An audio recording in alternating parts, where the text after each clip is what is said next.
This is the Kara's Pens Vertex White Delrin, I believe is the material that's used. Has an orange translucent section or grip, whatever you want to call it there. And the it's a Bach nib, Bach number 6, with a 1.1 stud.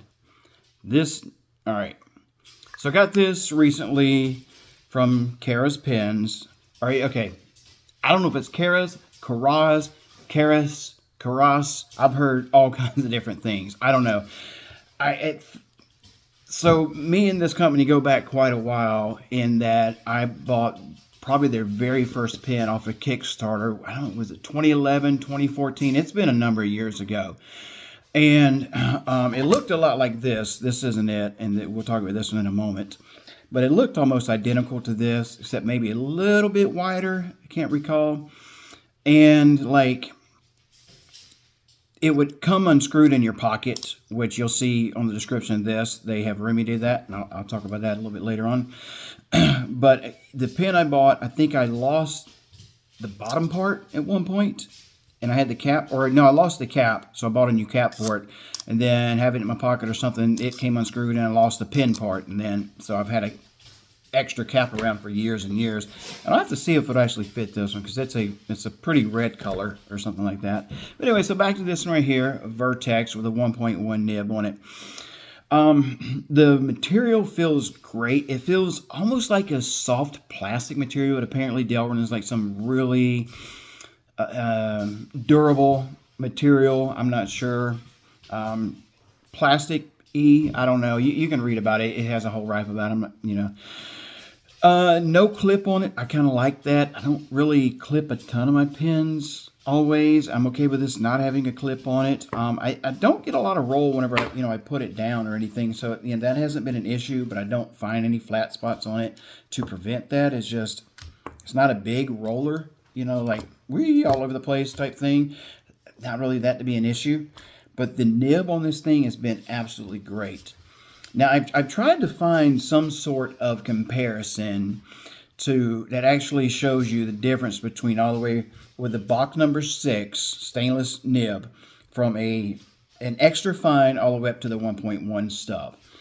Honestly, between fine and this one, I don't know if you're going to find much difference, except depending on how you write. Because from what I've seen, now I could be completely off, and again, I don't have all of them here in front of me to really compare. But especially from like the mediums to the bold or double bold, I don't see a lot of difference myself. Regardless of all that, this thing writes beautifully. I mean, as soon as you put pen to paper, this thing is just pouring out the ink, and it's super, super smooth. So whoever is tuning these nibs is a genius with nib tuning. I've had a lot of stub nibs in my day. This isn't what I'd call an italic. It doesn't have like the bold with the thin, depending on where you do it, unless you really press for it. Some italics kind of really, exaggerate that part. But it is a nice bold line that you can see. And if I learn how to spell, it's just super, super smooth. I was so happy with this. You could upgrade to a titanium or a gold nib for obviously more, and I don't know if they would be any better or smoother or not. Get a little bit of writing sample there. It's probably going to be backwards, and then you can read it, but just more so just studying the lines there. I told you I can't spell. I had to go back and add my L in there.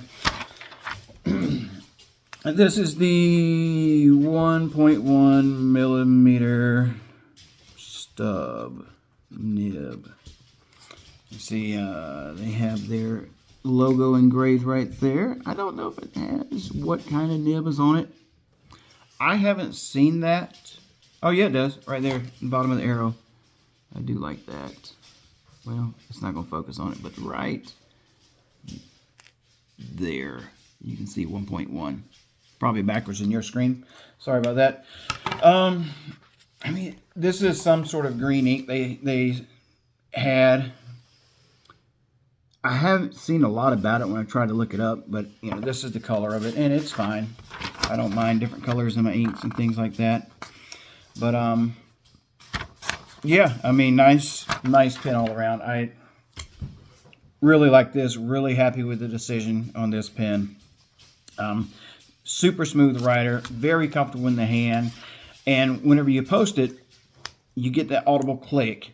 There's a little O-ring or something in here that just allows it to really snap on good, and it's not coming off without pressure, which I like. You hear the click, you're good to go.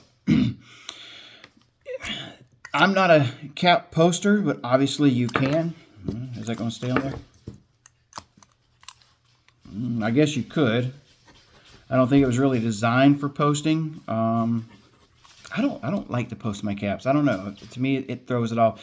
Depends on what it is. I mean, if it's the Kaweco Sport, obviously it's meant to be posted. So yeah, that's that. While we've already talked about it, have it out, let's go ahead and move into the next pen, which is, I don't even know what this thing called anymore. I don't have it in front of me, but it's their stainless, it's a Rollerball. And at first, I didn't know it was going to take a G2 refill, the Pilot G2 refill, which is fine. I just never really realized that was a Rollerball. I don't know, it was kind of one of the first popularized gel pens. So I've just kind of always thought it was just a gel refill, and never really associated with being a Rollerball. But it is, in fact, a Rollerball, and that is what's in here. But it came with a fine black. I replaced it with a bold blue. I don't know how I feel about it yet. I mean, the bold blue is smooth, but there's parts I miss about the black too. It kind of keeps you a little more disciplined on your writing, but that's just with the refill. It has nothing to do with the pen. So this has something inside of there that causes it to kind of seat up. So whenever you get there, you got to kind of give this extra little push, and you'll feel it too whenever you release it. It's like right about there, it catches and releases. It's like this little O-ring or something that grabs and holds it in there, which is great because, like I said earlier, the problem with them coming in unscrewed and losing them in your pockets years ago, I mean, this old problem, they have fixed that problem. You've taken customers' feedback and their own personal issues they may have had and everything, and put it in this. Now, this is just their raw aluminum, very basic, good strong clip on here. I mean, everything about this thing is solid. But it's not overly heavy. It writes really well. Great in the pen, great in the hand. I don't like some pens that have the threads are a little too low, or the sections built a little strange for me. This one does not interfere with my personal pen grip. Yours, it may. I don't know. I do not know. That answer is durable, obviously, accepts, refills. I don't know if it'll take other types of refills. I would imagine probably take one of like the Schmidt refills, maybe a Pentel Energel or something like that. I'm not sure. I have to check and see on that. I really don't know.